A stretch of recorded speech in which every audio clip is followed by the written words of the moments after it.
So I was running an engineering company that I'd run for the past 25 years and was trying to raise money through New York private equity groups when we were in COVID. And I saw the start of the 2020 Vendée Globe. And while I was in lockdown in my house on Zoom calls 12 hours a day, these skippers were walking down the dock, took off their mask and jumped into the boat to sail around the world.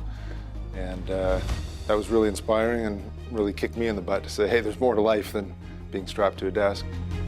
In Canada, we really don't have much beyond dinghy sailing as a structured program, so it's a lot tougher. So I started to look at how Canada could do this. Well, we need somebody with a sailing experience. We need somebody who's crazy enough to do it. We need somebody with business experience. We need somebody who can run a company overseas. We need somebody who has a bankroll of money that can fund this until we get sponsors in.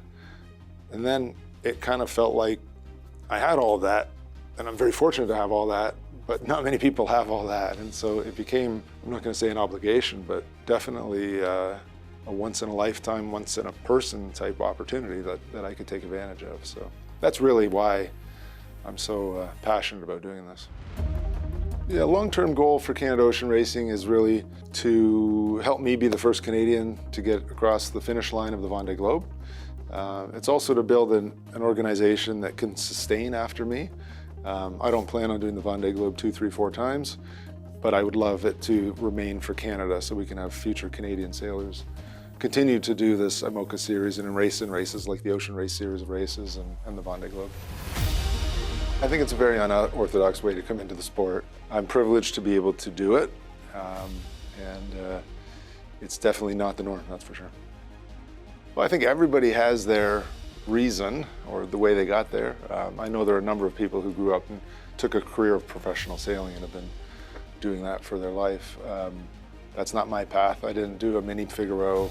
I didn't grow up through the ranks. I've done a few races in the IMOCA class. My first race was called the Bermudes 1000. I also did a transat last year, a solo transat from New York to Vendée in France. I've done a double-handed transatlantic as well on the IMOCA. The Ocean Race Europe is definitely the biggest event that I've taken on thus far.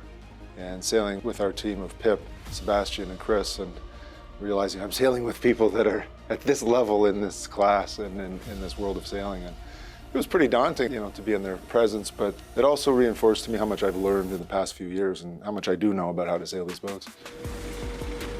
Well, our campaign right now, we have a new team in France. We have a boat that's completely new to us. We are planning to try to get on the podium. My hopes for the Ocean Race Europe is that we show to the world that we have a great team. Our boat is new to us. It's called a Mira 4, and it has an incredible pedigree. It was built by the 11th Hour Racing team, who spared no money on research and development and putting this boat together. It was such a great boat. They won the ocean race in this boat a couple years back. And then Sebastian Simone purchased the boat and raced it through the last version of the Vendée Globe, came third, and now it's ours. So we have no excuse at all, but we have an excuse. We're a new team, but the boat will never be our excuse. It was a tough decision to figure out who was going to race with us. First we think about people that we know, and I've stayed close to Pip over the past few years. It was good to get close to her and followed her Vendée and talked to her a few times on the phone through the Vendée, and so we've definitely kept in touch. And so when we started to think about a team for the Ocean Race Europe, Pip was the first person that came to mind, and to reach out to her and see if she would join our team. She has foiling experience and a great person to be around, so would be a great member. And then from there we really listed the legs of the race, which legs I can do. Unfortunately I can't do them all, and put together a concept where we have 2 watches. On each watch we need somebody who's a very good foiler, and then on the other watches we can have people that are ideally strong IMOCA sailors to round out the team. And so we came up with Chris Pratt and Sebastian Marseille. Chris and Sebastian have been in the IMOCA class in various roles, working with teams for a number of years and bring a lot of IMOCA experience to the table. And Brian Thompson's just a legend in the sport. He's been on all kinds of different boats at super high performance level. So it's really nice to bring them all together on our team for the Ocean Race Europe. 3 bed eel, then it's upwind. The new IMOCAs It's an absolute beast of a machine. The technology is incredible, just in the design, in the foils and how they work, and adjusting it on the fly and understanding the dynamics that are taking place to get this boat to be kind of levered up on the foil and out of the water is incredible. It takes a lot of skill and a lot of continual refinement of your trim to keep that boat balanced and in the right orientation. The competition for the Ocean Race Europe is stacking up to be huge, and I know there are new entrants coming as well. You know, they're fantastic teams. A lot of those teams have been together for years. They've had their boat for years, or for at least, you know, a couple of years. They're sailing with people that have been part of their team for a long time. So, you know, I'm not going to say intimidated, but it's quite daunting to walk around Lorient here and see the history of racing and the famous people that I've admired for years will now be racing against, and being boat to boat in them through the night on these legs of this race. As a team, to win the Ocean Race Europe entirely, we're for sure an underdog. But to win certain legs, I think we're a good team. We've got people on board with a lot of smarts, and tapping into the resources we can to learn the boat and the weather and to work as a team. And so I think you may see us on a podium here and there.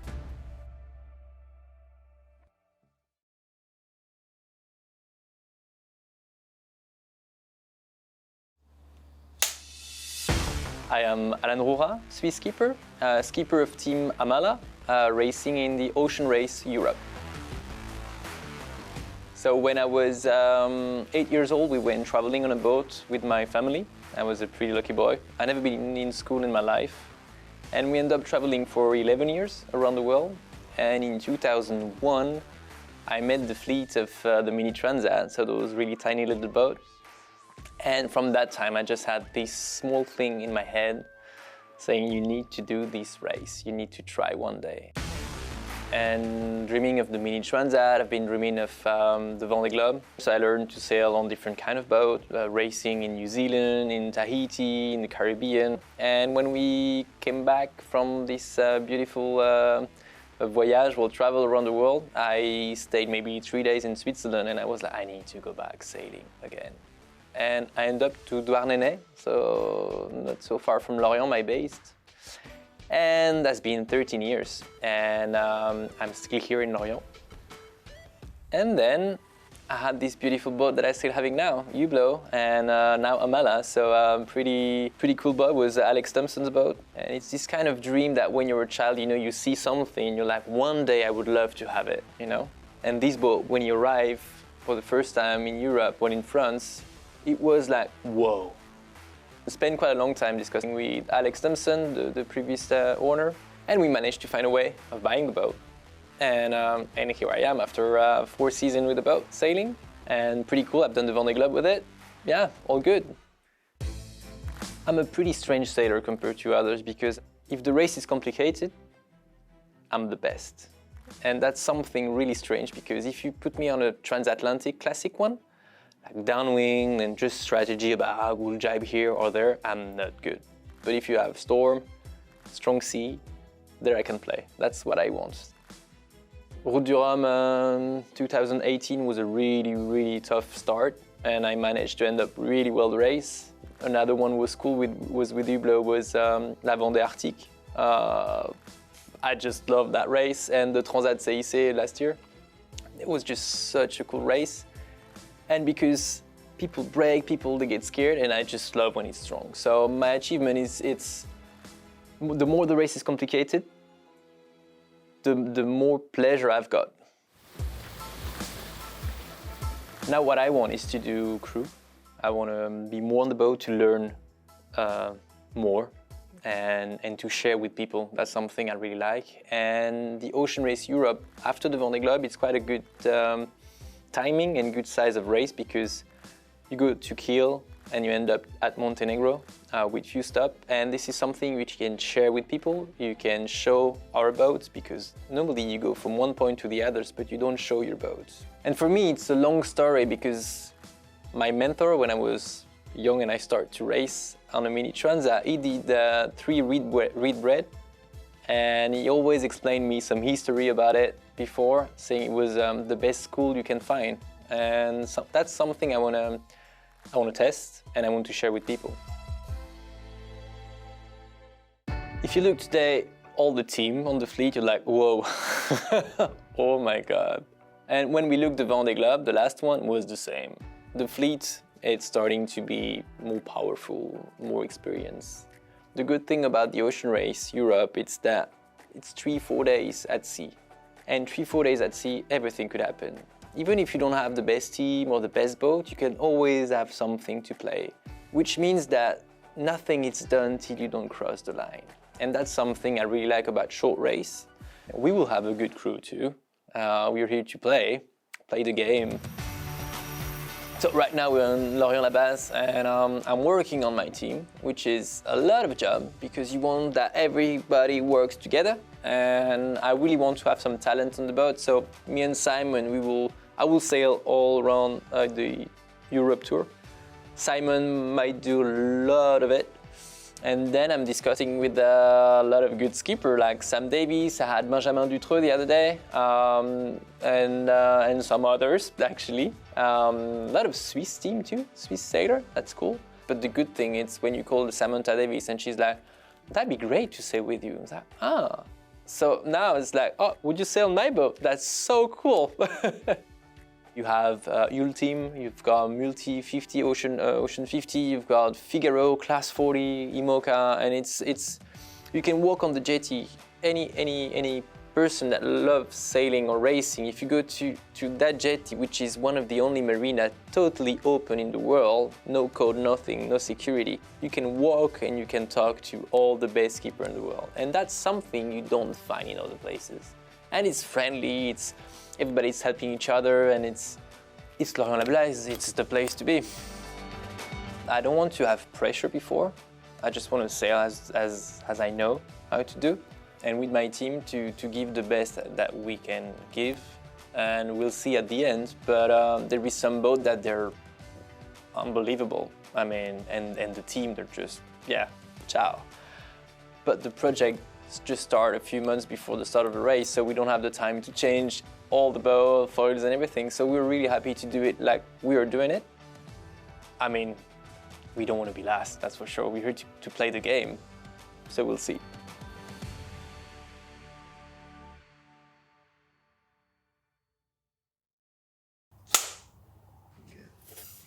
Take one. My name is Johan Richomme. I'm the skipper of the team Patrick Arkea. Our team has been running for 4 years for the last Vendée Globe cycle. We've built our own boat in 2023, and we're now looking forward to winning the Ocean Race Europe.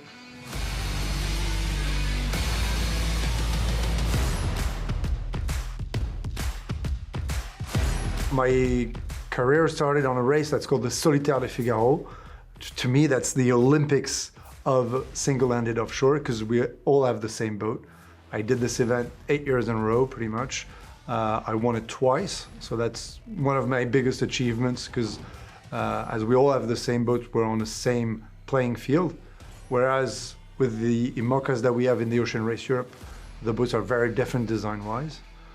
I've won also the Route du Rhum, which is a transatlantic in between France and Guadeloupe. I've won it twice in the Class 40 division. I've won the Ocean Race Europe last time around in the Volvo 65, and I finished second in the Vendée Globe earlier this year. What appeals to me the most about sailing, I do enjoy the racing side of it. The competition is about half of what I like. The other half is all the teamwork and design effort that goes into building a team like this of about 17 people that we are now. I mean, the sailing we do is definitely a way of life. I've been doing it for 15 years. I pretty much only do single-handed offshore sailing, so I'm by myself on the ocean. So it has become a way of life. It is definitely a way of life here in Lorient, where we have around 150 professional sailing boats. I call it the Disneyland of sailing. You know, our whole life is very much centered around offshore sailing. It would mean a lot for us to win the Ocean Race Europe, because we've obviously put a lot of energy into it. It's our main event of the year. We have optimized the boat as much as we can to perform on this race. I mean, obviously it would mean a lot to me to win it twice. It's a very different boat compared to most of the other boats because it was designed very much for a Southern Ocean, downwind, heavy waves sailing, which it's great at. It means that if you optimize one way, you're probably going to lose out another way. So it's not an amazing boat in the light winds and upwind, so going towards the wind. So we do have some maybe performance deficit sometimes compared to the others, but we've tried to address that. So we've improved a lot of our sail wardrobe, weight of the boat, everything we could improve, we did it this winter. So I'm hoping that we've caught up a little bit on some of our weak points. Well, the level of intensity of the Ocean Race Europe is huge because the rhythm in between all the stages is very fast. There's very little rest on shore. You need to be full of energy when you come into this event, and you definitely walk out of it on your knees because you're completely knackered. We have a lot of coastal sailing. That means that every bit of coast has different winds, and you do get a lot of transition zones, which we call park-ups, and it can sometimes lead to the front of the fleet being stuck in the zone with no wind. Mentally, it's a challenge, obviously, because you do get a lot of those races that have restarts in them. It seems like there's a new starting line again. I think in the Ocean Race Europe, we can expect a lot of lead changes. It's going to be some very different tactical calls to what we usually do, where we go straight out into the Atlantic for days in and days out. The tactical decisions within a few miles of separation can have a huge impact on the result in the end. So it's going to be down to the details, and that's what's the hard part, is finding out what details count. We've worked hard on the optimization of the boat, and that, I think it might be key for us. If we did succeed on that, we'll be definitely playing the front. I don't know what it's going to come down to, so that's my worry answering that question. Do you think they're worried about you? I hope they are.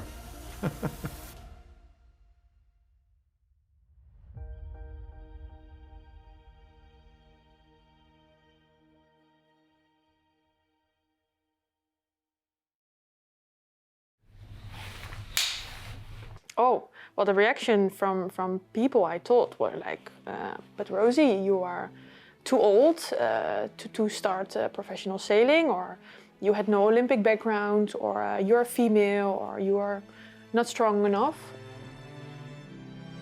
Different sailors have different motivations to do what they do. I knew that I was the one who wanted to go sailing. I am the one who wants to push me every day to become better and better. And I'm the one who's feeling this fire, what I cannot ignore. And I just follow it. When I was around 7, I had a little Optimist. And I just loved it to be all day on the water with my little dog on the local lake. And for me, it was like I was exploring the world. For me, that little lake was like an ocean. Honestly, it was a magical feeling, and still I have that feeling when I'm out on these big carbon race monsters nowadays. Sailing to me is the ultimate freedom. You're so close to the nature. You live on the rhythm of the sea, and that's something you can't describe. It's something so natural. It fulfills my need for adrenaline. We fly with 30 knots, like 60 kilometers an hour over the waves, over the ocean. And it's such a satisfying feeling when you do that. It's a big thrill. And you go through the high moments and through the low moments. And to do that together with a team is just, it's an addiction. I feel the best version of myself when I'm on the water. So you've won legs in the previous Ocean Race. Now you're in a super fast boat, perhaps one of the favourites, maybe for the Ocean Race Europe. We're gonna win, man. Thinking about winning, it just makes me sparkling. It just makes me... I feel the adrenaline when we talk about this. Like, I see winning as it's a team effort. It's a big team effort that already starts on the land right now. I'm super proud of the team on the shore and at sea, what we have. And I really encourage to have a flat structure in the team, to empower all the people in the team. Of course, I'm learning every day a lot, and especially in combination with being a young mother, I'm learning every day so much you can't imagine. I have to have the helicopter view and overseeing the bigger picture, and that sometimes makes me feeling more like a businesswoman than a sailor. But I really like this aspect of the team, and I learned a lot from it. We brought in Nicolaas Lundven. He sailed on Team Holcim PRB in the Vendée Globe on the 6th place. He's an excellent navigator and a super nice team player. Then we have Alan Roberts from the UK. Experienced sailor, used to sail in Figaro's quite a bit. So he has a lot of coastal knowledge. I think we can gain that from him. He is relatively young, so he brings a new way of thinking to the team, I would say. We have Caroline Brouwer, Dutch. She is a Volvo Ocean Race winner, Olympic background. She has always been one of my idols, role models. So for me it's a big honor to sail with her. So we have Frank Camas. Since this man stepped into our shed, the project changed. He brings so much winning spirit. He has so much experience. He's very performance driven. And for me it's an honor to have a name and a legend like him in the team.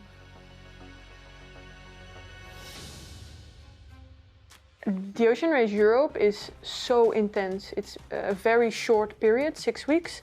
So you don't have the time to recover on land, and you don't have the time to go into an offshore rhythm while you're at sea. We sail very close to the shore, so there's a lot of maneuvers, meaning that you can't take a real break of a couple of hours, meaning you can sleep for 10 or 20 minutes, you have to wake up, do your maneuver and try to rest again. And this is so demanding, 3 days with such a little sleep. We took all the comfort out of the boats because the legs are shorter, so we're assuming we don't need the comfort.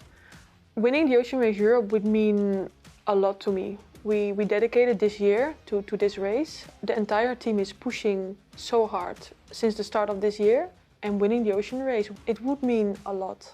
For the team and for me personally too, as it's a big challenge.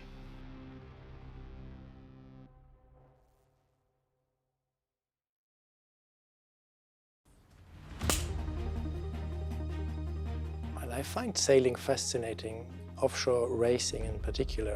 I love sailing in whatever kind, but like kite surfing, even swimming on the beach, I love the ocean.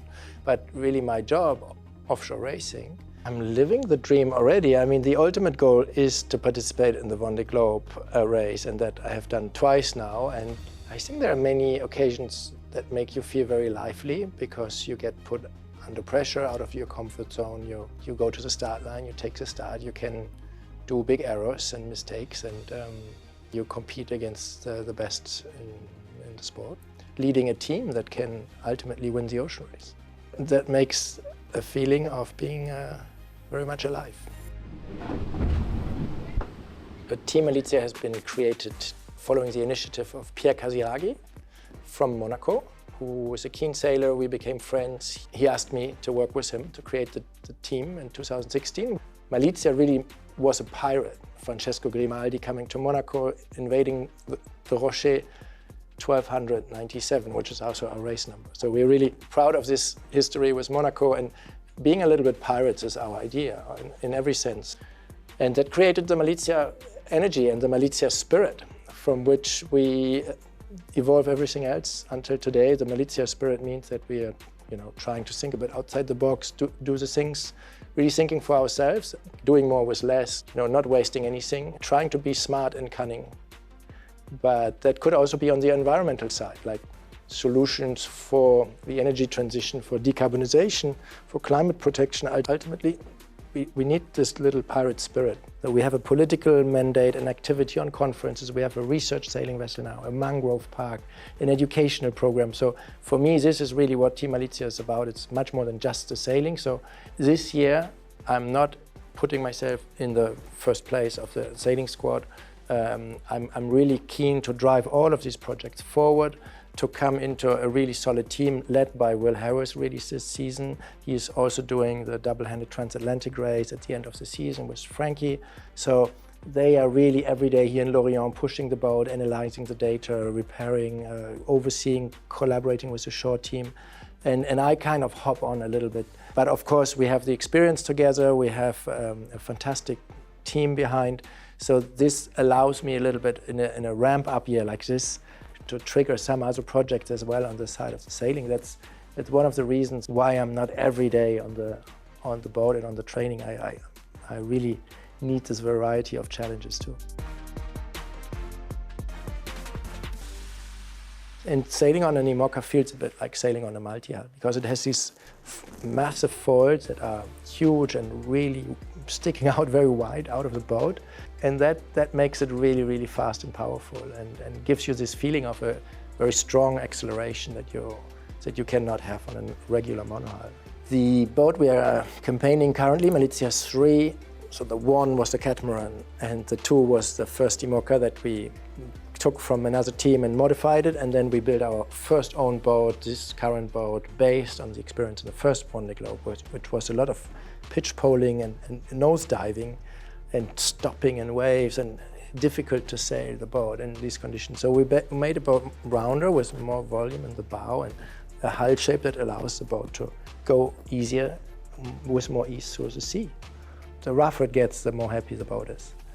So I'm not sure if that's really a great thing for an Ocean Race Europe in the summer where we might have very light wind in the Mediterranean or in the Baltic, anywhere really.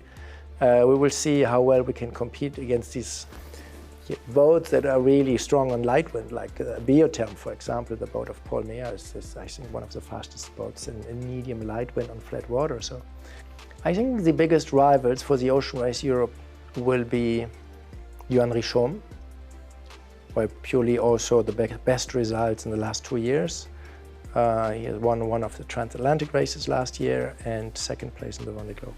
Johan, as a skipper, he has also led preparation of an ocean race team a couple of years back. So he has also that team racing experience. Obviously there's 2 members who were on your team in Rosie and Nico, who are now with Holcim. Do you think it'll affect the results in any way? Well, this is just what I mentioned earlier. It sounds a bit pathetic, but it's a bit like a big family, you know, like we have kind of, you know, you sail around the world together on a campaign, so we became friends. I'm staying actually here during the training week. I'm staying at Rosie's place. We all stay very connected in this community, and it's fantastic to see them on the back of the last ocean race and our Malizia campaign, building their own campaign, having such a successful Vendée Globe for Nico, and then now Rosie really stepping up and advancing her career nicely. So it's just nicer to compete against someone you know, and if they beat you, you're also a bit happy for them. Actually, they could win it too, I think. They will also be favorites for this race. Their boat is really good for this kind of racing. So really we have a very strong fleet and everyone can win, everyone can become last, I mean, including us, and that's a bit scary to think.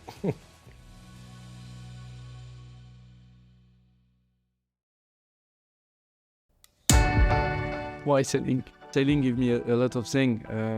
First, I think it gives me emotion, give me the feeling of freedom. I'm really lucky because my parents taught me sailing when I was just after my birth. When I was young, I was sailing in Optimist, so I saw a lot of video about sailors who did around the world. I remember a boat like Joyce Dragon in a heavy condition in the south. Probably at this time I was thinking about to do this race. It was a dream. It's true it was a dream, but to become a professional sailor came late because when I was young, and particularly my mother say you have to work well at school, and for she it was not a sailor was not a job, and for me it was not a job also. Our career is really long. It's not like you do another sport. It's between 20 and 35. When you are in the sailing world, you will spend all your life in the sailing world. For me, it's not actually, even now, it's not a job. I think I realized that I fall in love about offshore sailing was a race from France to Istanbul, 2008. And it was my first night solo sailing. And I would say, wow, it's just amazing. It's this feeling of freedom was incredible. It's not only a sport for me; it's also a way of life. Yes, it should. These boats are just amazing because now we can fly above the water. Not totally fly, but I would say 90% of the hull is outside of the water. And you have two different ways of flying. You have flying with flat water, and it's amazing. It's really fast. You take a lot of pleasure. But when you fly and the waves and the sea state is really choppy, it's really stressful, and it's not so comfortable. And sometimes you can be sick on the boat, and particularly full of stress.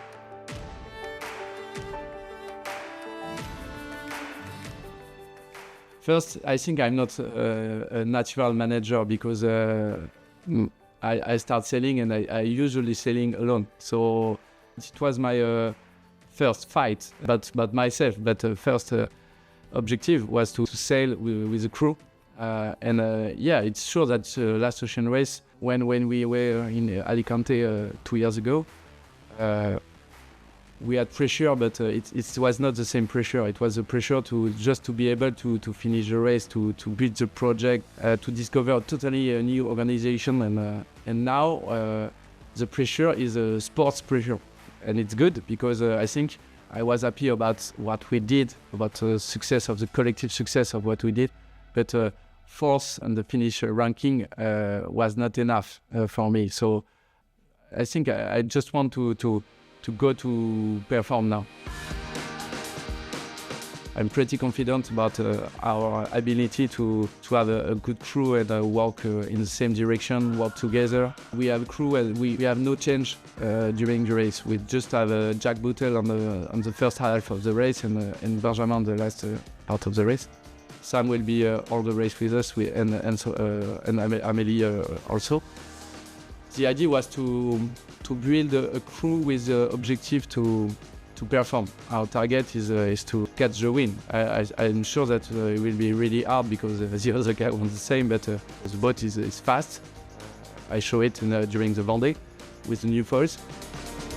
Biotherm is maybe more adapted to Ocean Race Europe road, because it's a pretty performant in a light condition and in a coastal race. But Ocean Race Europe is short, but it's 6 legs, so it means that it's really close to a real ocean race. There's no place to rest, to have time, because the stopover are really short. Just to arrive, you're really tired, and you have maybe 2 or 3 nights just to try to sleep a lot. And it's hard because you can lose the race 10 minutes before the finish line in Montenegro. So August and September is no time to relax. It's 100%. You don't have right to have mistake. And so we are working hard to prepare maximum this race.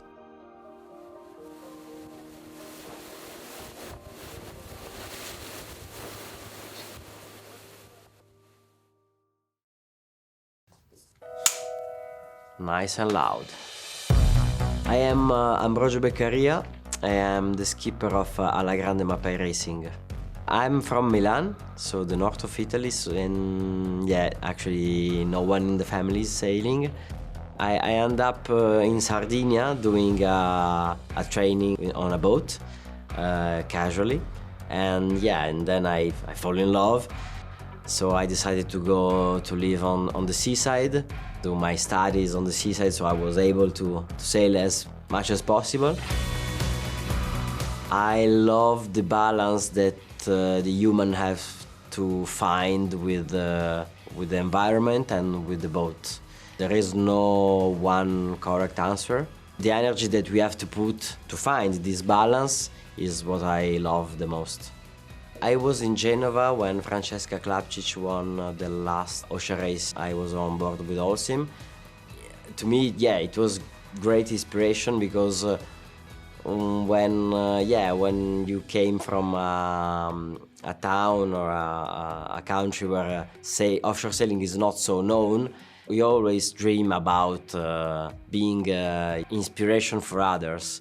Like I was able to win the Mini Transat, and being the first Italian to win the Mini Transat, I remember that for me it was a huge moment of pride because I was able to do something that no one was able before.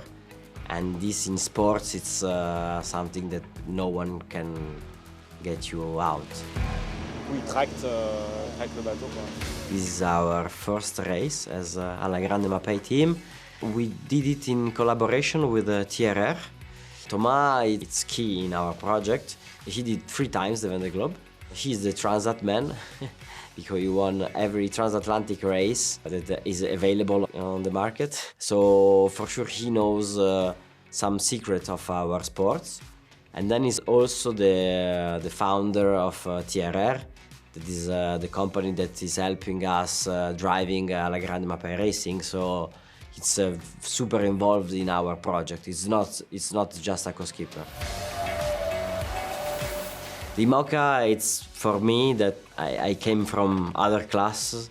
IMOCA is like the Champions League for me. It's the most prestigious and difficult circuit that there is in offshore sailing. So yeah, I have a lot of pressure because I know that everyone here is very, very good and they won a lot of races. So I know that it's gonna be very complicated. I never start a race without the expectation to win a race. But it's not only about that, because it's gonna be my first race as a skipper in this class with my new sponsor, Mapei. So it's also the first step of a long journey for me, because we will sail with Alla Grande Mapei Racing for 5 long years. But I want also to be able to start with the right foot, let's say, this journey. Our biggest competitor, well, there is a lot. Also in PRB, it's one of the toughest because of the crew, the boat that I know, it's very fast in medium condition. Malizia for sure, because they have a boat that is made for crew racing also. So maybe they can have this little advantage. And they have Frankie that knows very well Italian coast too. But Arkea for sure, because they have a very good boat. I know Johan, and it's complicated to beat him, so I beat him once, and I hope it's gonna be the case again. If I have to choose to win one leg, obviously I would like to win the leg that I have in Genova. But at the end, it's also the shorter leg. But then I would like to win maybe the last leg also, because it's around Italy. For sure it's gonna be one of the more important, because a lot of teams will be equal, so very close in points at the end. So if you are able to win the last one, it's a heavy one.